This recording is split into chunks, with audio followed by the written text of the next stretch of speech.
Hello বন্ধুরা, জ্ঞানজ্যোতি coaching সেন্টারের পক্ষ থেকে তোমাদের সকলকে জানাই আরও একবার স্বাগত। আজকে আমার আলোচনার বিষয় হচ্ছে যে ভীমবেটকা সম্পর্কে।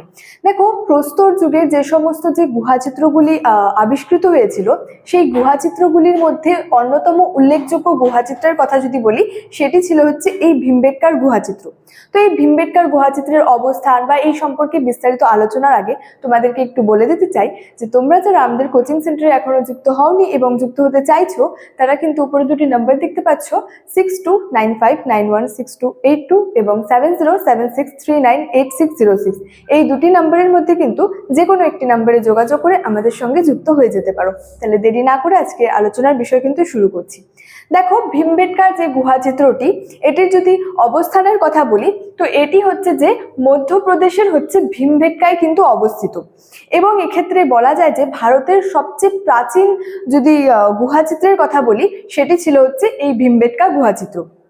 ঠিক আছে, তো এক্ষেত্রে বলা যায় যে এই যে ভীমবেটকার গুহাচিত্রে বা গুহাতে যে সমস্ত যে চিত্রগুলি অঙ্কিত রয়েছে, সেগুলি বলা যায় যে বেশ বাকি যে গুহাচিত্রগুলি বা যে কোনো গুহাচিত্রের থেকে হচ্ছে বেশ সমৃদ্ধ। অর্থাৎ ভীমবেটকার যে গুহায় যে সমস্ত যে চিত্রগুলি রয়েছে, অঙ্কিত রয়েছে, সেগুলি কিন্তু অন্য কোনো গুহাচিত্রের থেকে একটু বেশি সমৃদ্ধ ছিল।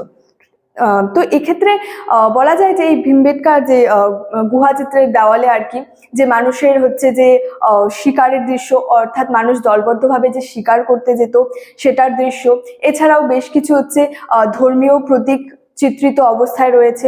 এছাড়াও বলা যায় যে নারী পুরুষের যে বেশভূষা, সেটিও রয়েছে। এছাড়াও যে নারী পুরুষের যে দৈনন্দিন জীবনের যে বিভিন্ন কাজের যে বিভাগগুলি, সেগুলিও কিন্তু চিত্রিত অবস্থায় রয়েছে। এছাড়াও বলা যায় যে মানুষের হচ্ছে একসাথে যে দলবদ্ধতার ছবিও কিন্তু চিত্রিত রয়েছে। তো এখানে যেমন একদিকে এই যে মানুষের দলবদ্ধতার ছবি, পশু শিকারের দৃশ্য, এগুলিও যেমন চিত্রিত রয়েছে, বেশ কিছু হচ্ছে যে পশু পাখিরও কিন্তু ছবি আবিষ্কৃত হয়েছে। যেমন বলা যায় যে পশু পাখির মধ্যে উল্লেখযোগ্য ছিল সেখানে হচ্ছে যে বাঘ, চিতা, সিংহ, এছাড়াও বলা যায় ষাঁড়, গন্ডার, বাইসন ইত্যাদি কিন্তু যে পশু পাখির ছবিও কিন্তু চিত্রিত অবস্থায় কিন্তু পাওয়া গেছে।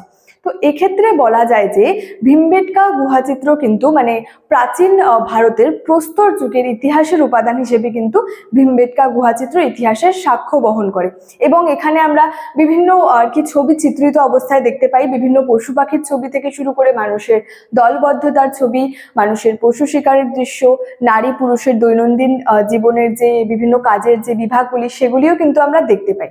এছাড়াও সব থেকে যেটি গুরুত্বপূর্ণ, সেটা হলো যে 2003 সালে কিন্তু ইউনেস্কো এই ভীমবেটকাকে কিন্তু ওয়ার্ল্ড হেরিটেজ সাইট হিসেবে কিন্তু চিহ্নিত করেছেন। তো এই ছিল আজকে আমার আলোচনার বিষয়। ভিডিওটি ভালো লাগলে অবশ্যই লাইক, কমেন্ট এবং বন্ধুদের সঙ্গে শেয়ার করে দেবে। দেখা হচ্ছে তোমাদের সঙ্গে নেক্সট ভিডিওতে। ততক্ষণের জন্য ভালো থেকো, সুস্থ থেকো। Thank you so much. Thanks for watching.